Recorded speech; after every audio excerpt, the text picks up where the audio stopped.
Les cellules qui constituent notre peau et nos organes sont constituées essentiellement d'eau. Dans les organes, on entend le cerveau, le foie, le rein, mais également le muscle. Le muscle, c'est important d'en parler puisque lorsque on perd du muscle, et notamment chez les personnes âgées, eh bien on perd également de l'eau. Mais alors à quoi sert l'eau? L'eau, elle sert tout d'abord à respirer. L'eau permet de fabriquer du sang et le sang est un transporteur de l'oxygène. Deuxième élément, il permet aussi d'éliminer les toxines, puisque l'eau est éliminée par les reins. Le rein filtre donc les déchets de l'organisme. Troisième chose, il permet aussi d'assurer la thermorégulation, d'assurer à notre corps le maintien de la température à 37 degrés. Et enfin, dernier élément, l'eau permet également l'évacuation des selles, puisque 80% de l'eau est absorbée dans le côlon.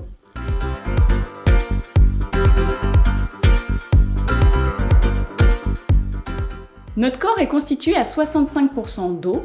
Chez les personnes âgées, c'est 50%. On ne fait pas de réserve d'eau, on n'a pas de stock d'eau, donc il est difficile de tenir plus de 2 jours sans boire. Il faut savoir aussi que lorsqu'on ne boit pas, on met notre rein en souffrance. Le rein a besoin d'eau pour éliminer et travailler et le soulager. Il est d'autant plus important d'en parler puisque 75% des Français ne s'hydratent pas suffisamment.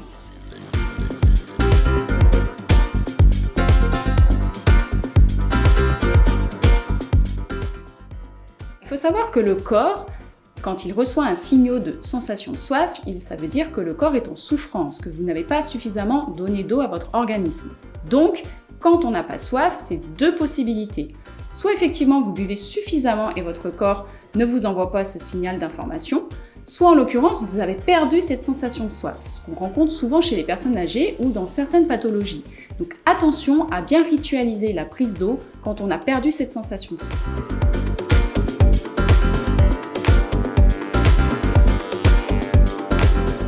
Pour savoir si on est bien hydraté, il y a plusieurs solutions. La première, qui est la plus simple, c'est la qualité et la quantité de vos urines. En termes de qualité, plus vos urines sont foncées, plus il y a des chances que vous ne buvez pas suffisamment. Ensuite, on parle aussi de la quantité. La quantité, si vous buvez suffisamment, la quantité d'urine par jour éliminée devrait être de 1 à 1,5 litre d'urine par jour. Donc ces 2 indicateurs sont très importants. Ensuite, il y a d'autres signaux. Les moins graves sont la crampe, ou également la fatigue, ou également la constipation. À partir du moment où vous commencez à avoir d'autres signaux comme les pertes de mémoire, ou également une déshydratation de la peau, notamment le pli cutané, qu'on rencontre souvent chez les personnes âgées déshydratées, le pli cutané qui reste immobile quand on plisse la peau, ces 2 indicateurs-là demandent essentiellement à aller à un rendez-vous chez un médecin, voire aux urgences.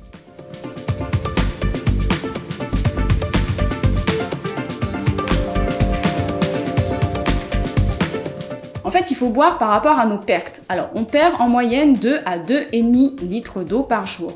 D'autant plus quand il fait chaud, puisqu'on transpire encore plus, donc ça peut aller jusqu'à un demi-litre d'eau en plus par jour.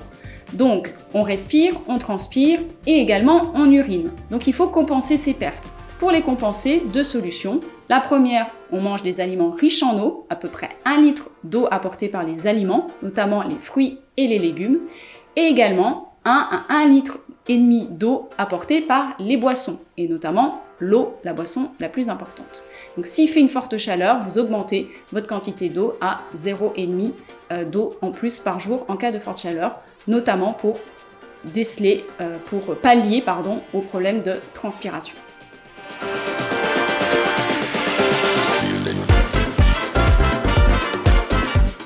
Le Programme national nutrition santé, le PNNS, recommande de boire entre 6 et 9 verres d'eau par jour.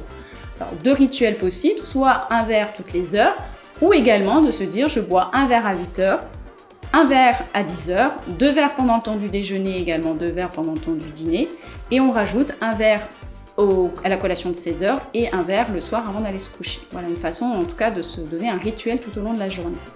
Alors pour boire de l'eau, l'idéal c'est l'eau qu'on trouve au robinet. Pas besoin d'aller acheter de l'eau en bouteille qui d'une part est beaucoup plus chère, 10 fois plus chère, et en plus vous ne faites pas un geste pour l'environnement. L'eau de robinet va très bien, il y a des normes très strictes respectées par les contrôles sanitaires. Ensuite, on peut varier les plaisirs, rajouter des fruits, des légumes, sans rajouter de sucre pour ne pas rajouter de calories dans la boisson. Donc on va éviter et limiter les sodas et les boissons alcoolisées.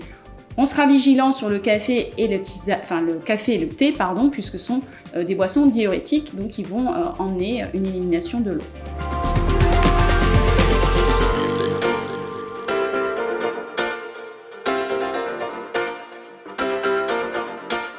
Alors des astuces, il y en a plusieurs, je vais vous en donner 6. La première, c'est de ritualiser. On en a parlé tout à l'heure, soit un verre toutes les heures, soit un verre en fonction des créneaux horaires qu'on s'est donné tout à l'heure.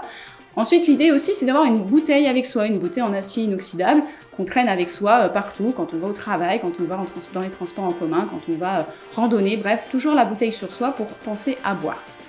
Le troisième rituel, c'est d'essayer d'aromatiser, comme on l'a dit tout à l'heure, aromatiser son eau pour qu'elle soit plaisante à consommer et qu'elle apporte du plaisir. Autre possibilité également, c'est le verre de jus de fruits. Alors, il ne faut pas en abuser puisque ça apporte aussi des sucres, mais un verre de jus de fruits le matin en plus, ça permet d'augmenter sa consommation d'eau quotidienne. Et puis, dernier élément, c'est pour les personnes âgées, puisqu'on a dit tout à l'heure qu'il faut penser à avoir soif, donc buvez avant d'avoir soif.